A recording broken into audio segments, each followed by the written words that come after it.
ময়নার বিজেপি কর্মীর রহস্য মৃত্যুর ঘটনায় নিহতের মার অভিযোগের তীর স্বপন ভৌমিক সহ বেশ কিছু তৃণমূল নেতাকর্মীর দিকে। সেন্ট্রাল ফোর্স নামাতে হবে দাবি প্রাক্তন বিচারপতির।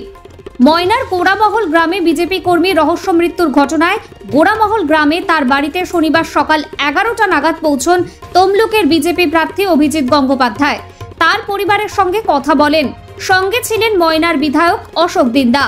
সেখানেই প্রাক্তন বিচারপতি নিহতের মা হেনারানী মিদ্দাকে বলেন স্বপন ভৌমিক সহ তার দুই ছেলে বুদ্ধদেব এবং সহদেব নামের তৃণমূল নেতাকর্মীরা। ময়নার বিধায়ক বলেন এদের সাথে সবং এবং পূর্ব মেদিনীপুরের বেশ কিছু তৃণমূলের গুন্ডার যোগ রয়েছে। ফের প্রাক্তন বিচারপতির প্রশ্ন, ওদের দিকে সন্দেহ কেন? উত্তরে হেনাদেবী বলেন ওরা সবসময় অত্যাচার চালাতো, বোমা ছুটতো বাড়ি লক্ষ্য করে। পরিবারের সাথে সাক্ষাতের পরে প্রাক্তন বিচারপতি বলেন বিজেপি কর্মীদের টার্গেট করা হচ্ছে, কোনো তৃণমূল কর্মী খুন হচ্ছে না, দেশে আইন শৃঙ্খলা অবশিষ্ট রয়েছে। আদালত জানে কিভাবে পুলিশকে বাধ্য করতে হয় কাজ করতে।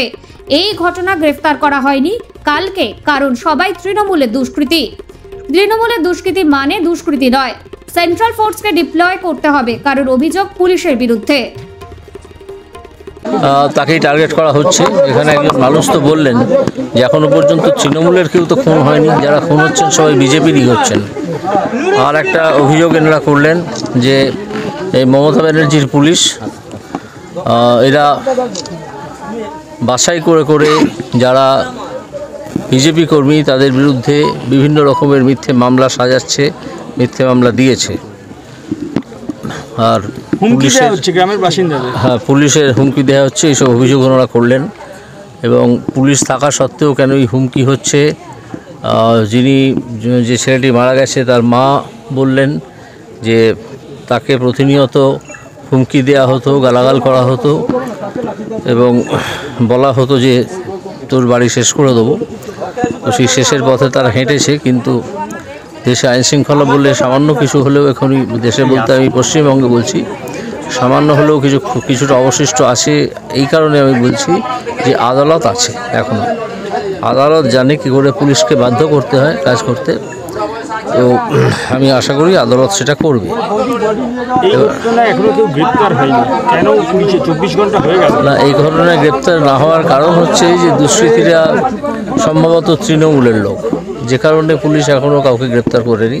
তৃণমূলের দুষ্কৃতি হলে তো দুষ্কৃতি নয়, তো মনে হচ্ছে সেই জন্যই এখনও পর্যন্ত কোনো খবর পাওয়া যায়নি। আমরা চেষ্টা করছি ওসিকে জিজ্ঞেস করা বা এসপিকে জিজ্ঞেস করার যে তদন্ত কতদূর অগ্রসর হয়েছে।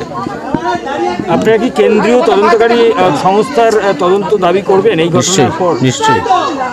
নিশ্চয়ই, কারণ এখানে পুলিশ নিষ্ক্রিয়। পুলিশ একটা দলের হয়ে কাজ করে, সেখানে পুলিশের উপর তো ভরসা রাখা যায় না। তো সেই জন্য কেন্দ্রীয় তদন্তকারী দলের তদন্ত এখানে হওয়াটাই উচিত এবং সেই দাবি আমরা করব। পুলিশের ভূমিকার বিরুদ্ধে আদালতে মামলা করার কোনো পরামর্শ দেবেন কি? সেটা আগে পুলিশের ভূমিকা আরও ভালো করে খতিয়ে দেখতে হবে। এই ঘটনাটায় এখনও পর্যন্ত পুলিশের ভূমিকা হচ্ছে যে অপরাধীদের খোঁজ পায়নি, কিন্তু যখন তাকে তুলে নিয়ে যাওয়া হয় গাজনের মেলা থেকে, যা শুনেছি, তখন তো পুলিশ জানতো না। পরবর্তীকালে পুলিশ তার বোধহয় মোবাইল ফোন থেকে ট্র্যাক করে যে সে কোথায় আছে, তারপর দেখা যায় তাকে এখানে ঝুলিয়ে দিয়ে চলে যাওয়া হয়েছে। এটা একটা অত্যন্ত প্রফেশনাল যারা কিলার তারা করেছে, না হলে মোবাইল ফোনটা তার ওখানে পকেটে থাকতো না। মোবাইল ফোনটা নিয়ে নিত বা ফেলে দিত বা ভেঙে দিত বা যা খুশি করতো। এই মোবাইল ফোনটা রেখেছে কারণ যাতে যদি কেউ মোবাইল ফোনটা নিয়ে এবং রাখে তাহলে পুলিশ তাকে ট্র্যাক করে ফেলবে, এই জন্য মোবাইল ফোনটা তারা নেয়নি। কিন্তু মোবাইল ফোন ছাড়াও আরও অনেক সূত্র থাকে যেটা দিয়ে পুলিশ ট্র্যাক করতে পারে। এই যে ছেলেটি মারা গেছে, তার মা বিশেষ করে কয়েকজনের নাম দিয়েছেন এখানকার এই গ্রামের। তারা গ্রাম ছাড়া হয়েছে বলে শুনছি, মানে গা ঢাকা দিয়ে আছে, গ্রাম ছাড়া কেউ তাদের করেনি, তারা গা ঢাকা দিয়ে আছে। এখন দেখতে হবে যে পুলিশ তাদেরকে জিজ্ঞাসাবাদের জন্য কী ব্যবস্থা করছেন। গ্রাম ছাড়া যে এখানকার মানুষ আতঙ্কে রয়েছেন, গ্রামে থাকতে ভয় পাচ্ছেন, নিজেদের বাড়িতে গ্রামে থাকতে তো ভয় পাবেন। বাড়াবার কথা বলবেন। সিকিউরিটি এখানে তো গ্রামের অভিযোগটা পুলিশের বিরুদ্ধে। সিকিউরিটি হলে তাহলে সেন্ট্রাল ফোর্সকে এখনই এখানে ডিপ্লয় করতে হয়, সেটা আমরা বলবো যে সেন্ট্রাল ফোর্সকে ডিপ্লয় করে দেওয়া হোক আপাতত বছরখানেকের জন্য এখানে।